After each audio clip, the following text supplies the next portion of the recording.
इस वक्त लगातार हमारे संवाददाता बने हुए हैं।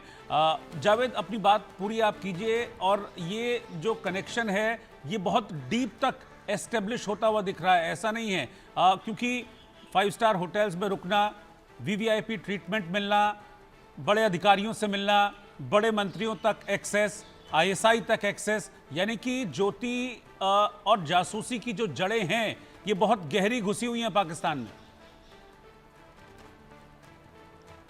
जी बिल्कुल, देखिए जिस तरीके से साल 2023 में इफ्तार का एक प्रोग्राम ऑर्गेनाइज किया गया था पाकिस्तान एम्बेसी में, उसमें कई दिल्ली के जो भारतीय बेस के मुल्क के लोग हैं वो जो है ज्योति मल्होत्रा के वीडियो में साफ दिखाई दे रहे हैं। इसके बाद जो दानिश है वो बेहद तरीके से किस अंदाज में वो ज्योति को रिसीव करने आता है, उसके बाद वो अपनी पत्नी से मिलवाता है। इसके अलावा और भी वहाँ पे कई पाकिस्तान के जो डेलीगेट्स हैं वो ज्योति से मुलाकात करते हैं। इसके अलावा कई और लोग वीडियो में दिखते हैं। हालांकि ज्योति एक यूट्यूबर्स है और वो पूरी दुनिया के कुछ देशों में घूम चुकी है। पाकिस्तान जा चुकी है, चीन जा चुकी, इंडोनेशिया जा चुकी है, थाईलैंड जा चुकी है, दुबई जा चुकी है। तो ऐसे में पाकिस्तान का जो शुरुआत में उसको एक्सपोजर लगा, उससे लगा कि मैं एक यूट्यूबर हूं, मेरा इंस्टाग्राम पे, फेसबुक पे और यूट्यूब पे अलग अलग प्लेटफॉर्म्स पे चैनल्स है, मेरे लाखों में व्यूअर्स हैं। अगर मैं पाकिस्तान जाती हूँ या पाकिस्तान का मुझे मौका मिलता है धार्मिक ही विजिट को लेकर, तो मेरे व्यूअरशिप बढ़ सकते हैं। उसका शुरुआती जो एक एजेंडा था वो अपने यूट्यूब को लेके था।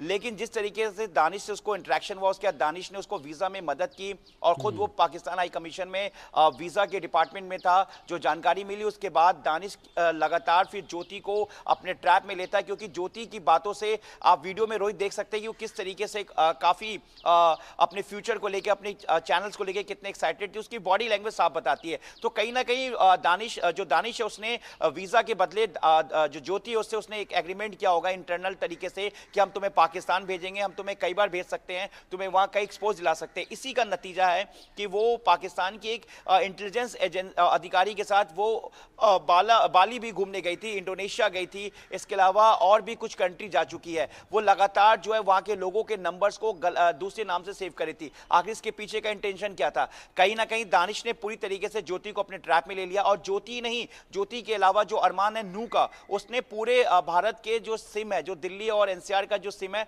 वो प्रोवाइड करा रहा था, ताकि वो यहाँ के दूसरे हैंडलर्स को सप्लाई कर सके। इसके अलावा देवेंद्र है, वो एक्सपो में डिफेंस के जो तमाम इक्विपमेंट्स हैं, जो दूसरे लोकेशंस है डिफेंस के या एयरफोर्स की, वो कहीं ना कहीं पाकिस्तान को वो प्रोवाइड करा रहा था। जो गजाला है वो से जब पाकिस्तान हाई कमीशन में दानिश से दोस्ती हुई तो दानिश ने समझ गई कि एक विडो लेडी है और इसको पाकिस्तान अपने रिश्तेदारों के पास जाना। उसने पाकिस्तान के वीजा देने का वादा किया और उससे दोस्ती की, और दोस्ती शादी तक बदल गई, उससे उसने प्यार तक का किया। जबकि दानिश खुद शादीशुदा है। अब गजाला के उसने मजबूरी का फायदा उठाया और गजाला के फोन पे उसने 699, 899, 3000 रुपए इस तरीके से उसने पैसे देने शुरू किए, जो कि कहीं ना कहीं एक कोड था। ये वो कोड था जो गजाला के जरिए वो मलेर कोटरा पंजाब के दूसरे जो फोन पे से कनेक्ट है गजाला को उसने नंबर प्रोवाइड किया ताकि ये पैसे वहां तक पहुंच सके। और वो दरअसल पाकिस्तान के लिए जासूसी कर रहे थे भारत के लोग, तो गजाला ने उसमें एक हैंडलर्स के तौर पर उसको साथ दिया। इसके अलावा बानू नसरीन नाम की, जिसको एजेंसीज और सुरक्षा एजेंसी और देश की जो खुफिया एजेंसी है वो इस पूरे मामले की जांच करेगी बानू नसरीन का क्या कनेक्शन है, क्योंकि वो भी एक वीडियो लेडी थी और गजाला के जरिए वो पाकिस्तान एम्बेसी या दिल्ली में आई थी मिलने के लिए। तो ये कहीं ना कहीं ये माना जा रहा है कि दानिश जो है ऐसे मुस्लिम महिलाएं जो कि विधवा थी उनको कहीं ना कहीं अपने टारगेट पे ले रहा था, ये ट्रैप के जरिए शादी का झांसा देकर। क्योंकि पहले गजाला मिली, उसके बाद फिर आपको बानू नसीन मिली। अब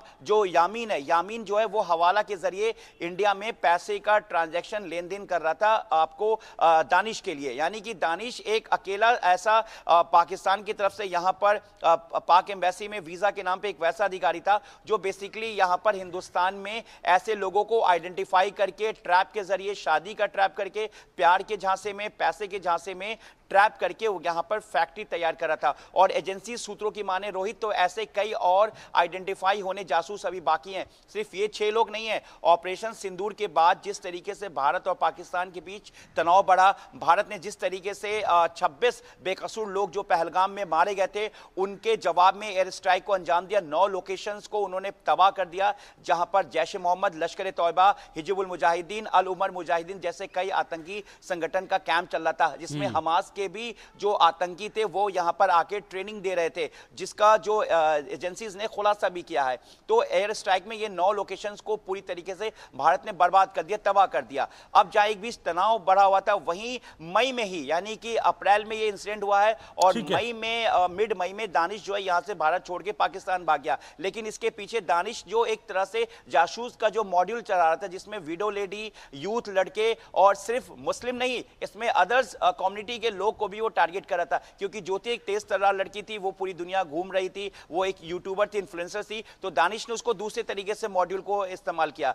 गजाला जो कि एक विडो लेडी है, कम पढ़ी लिखी थी, तो उसको उसने हैंडलर के तौर पर इस्तेमाल किया। यामीन को उसने हवाला के तौर पर इस्तेमाल किया और देवेंद्र को उसने वीडियोस और इंफॉर्मेशन के तौर पर इस्तेमाल किया। तो वहीं अरमान को उसने सिम कार्ड पे, यानी कि देखिए सबके लोकेशन डिफरेंट है, दिल्ली हो, पंजाब हो, हरियाणा हो या राजस्थान हो, कई ऐसे स्टेट और भी हैं जहां पे एजेंसीज को ये जानकारी मिली कि कई और जो इनसे कनेक्शन जुड़े हुए जो लोग हैं, जो इनके जरिए आगे दानिश से मिले थे या दानिश से उनकी मुलाकात होनी थी, उन सब के बारे में कहीं ना कहीं वह पहचान हुई है। इसी से और ये माना जा रहा है कि कई और सामने आ रहा है। मैं आपके पास लौटूंगा जावेद। एक डेवलपमेंट ये है, टॉप खुफिया एजेंसियों के हवाले से खबर है कि ज्योति, यामीन, गजाला ये दानिश के हैंडलर थे।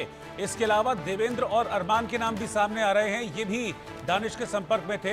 हरियाणा, पंजाब में दानिश के जासूस थे, ये खबर सूत्रों के हवाले से मिल रही है। इसके अलावा दिल्ली, राजस्थान में भी दानिश ने अपना जासूसी नेटवर्क बढ़ाया हुआ था और भारत की कई महिला इन्फ्लुएंसर्स दानिश के रडार पर थी। दानिश को अच्छे से पता था कि महिला इन्फ्लुएंसर्स को अगर वो अपने पाले में करने में कामयाब रहता है तो उसको आसानी से और जासूसी कराने में मदद मिलेगी, क्योंकि इन्फ्लुएंसर हैं, अच्छा खासा एक्सेस इनके पास रहता है। तो ऐसे टारगेट जानबूझकर दानिश चुनता था और फिर उनको इन्फ्लुएंस करके जासूसी के इस रैकेट में धकेलता था। दानिश नाम का शख्स, यही है वो दानिश जिसको आप तस्वीरों में देख भी पा रहे हैं। मैं जावेद के पास चल रहा हूँ। जावेद, ये पूरा का पूरा एक आतंक का जो जासूसों की एक कहते हैं ना एक फैक्ट्री है, उसको तैयार कर रहा था कि दानिश, और कई जो प्रभावशाली लोग हैं वो दानिश के निशाने पर थे। देखिए, जो साल 2023 में जो रमज़ान में इफ्तार का जो पाकिस्तान एम्बेसी में जो आयोजन किया गया था, उसमें ज़्यादातर भारतीयों को दावत दिया गया था। छोटा सा एग्जाम्पल ये है रोहित जी कि देखिए, जब ज्योति जब पाकिस्तान एम्बेसी में दाखिल हो रही थी तो उसने अपने अपने इन्विटेशन कार्ड को दिखाया। ज्योति जैसे कई और इन्फ्लुएंसर्स भी हो सकते हैं, ये सूत्रों के हवाले से ये जो इंडिया न्यूज़ को ये जानकारी कि कई और ज्योति जैसे और लोग हैं जिनको आइडेंटिफाई किया जा रहा है। अब एजेंसीज जो है लगातार जो दूसरे एजेंसीज हैं, सेंट्रल एजेंसीज हैं, जो स्टेट एजेंसीज हैं, वो अब इस पूरे मामले को इन्वेस्टिगेट कर रहे हैं कि और कौन कौन लोग थे वहां उस वक्त जो शामिल थे। क्योंकि जो दानिश है उसने एक पूरी लंबी लिस्ट तैयार की थी, तमाम बड़े इन्फ्लुएंसर्स या वैसे प्रोमिनेंट जो बहुत बड़े सेलिब्रिटीज नहीं, लेकिन ऐसे लोग हैं जिनके एक्सेस कई जगह इजी हो सकता है, तो इसलिए उसने दानिश ने ऐसे लोगों को इनवाइट किया। अरमान के बारे में भी यही जानकारी मिल रही है कि जो नू का रहने वाला है और उसकी 2 चाची जो हैं वो पाकिस्तान में रहती हैं। अरमान जो है वो पाकिस्तान जा चुका है और वो उसको मदद जो किया था उसने दानिश ने किया था। देखिए, इसके पीछे बहुत बड़ा नेक्सस है। पाकिस्तान और हिंदुस्तान का जब बंटवारा हुआ तो पाकिस्तान, जो हिंदुस्तान के कई मुस्लिम परिवार जो हैं जिनके रिश्तेदार जो है रोहित जी, वो इस वक्त पाकिस्तान में हैं। अगर हम आपको ग्राउंड जीरो की बात करें तो कश्मीर में अगर हम जो एलओसी की बात करें तो कई ऐसे परिवार हैं जिनके भाई, जिनकी बेटियां जो है नीलम नदी के उस तरफ साफ रहते हैं, तो कई परिवार भारत के इस बॉर्डर से उनको देखता है। तो ऐसे ही कई परिवार है जो पाकिस्तान जाना चाहता है, जिनको वीजा बहुत मुश्किल से मिलता है और इसी वीजा के खेल में एक बड़ा मॉडल, ऐसे कई और जो जासूस हैं जिनके बारे में आप